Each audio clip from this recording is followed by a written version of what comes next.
قرآن ایک ہی دفعہ کیوں نہیں اتارا گیا؟ اس طرح آہستہ آہستہ اس لیے اتارا گیا کہ اس سے تمہارے دل کو مضبوط رکھیں، اور اسی واسطے ہم اس کو ٹھہر ٹھہر کر پڑھتے رہے ہیں۔ اور یہ لوگ تمہارے پاس جو اعتراض کی بات لاتی ہیں، ہم تمہارے پاس اس کا معقول اور خوب واضح جواب بھیج دیتے ہیں۔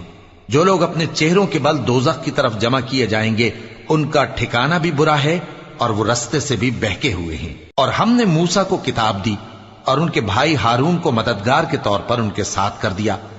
پھر ہم نے کہا کہ دونوں ان لوگوں کے پاس جاؤ جنہوں نے ہماری آیتوں کی تکذیب کی۔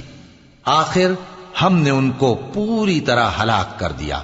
اور نوح کی قوم نے بھی جب پیغمبروں کو جھٹلایا تو ہم نے انہیں غرق کر دیا اور ان کو لوگوں کے لیے نشانی بنا دیا، اور ظالموں کے لیے ہم نے دکھ دینے والا عذاب تیار کر رکھا ہے۔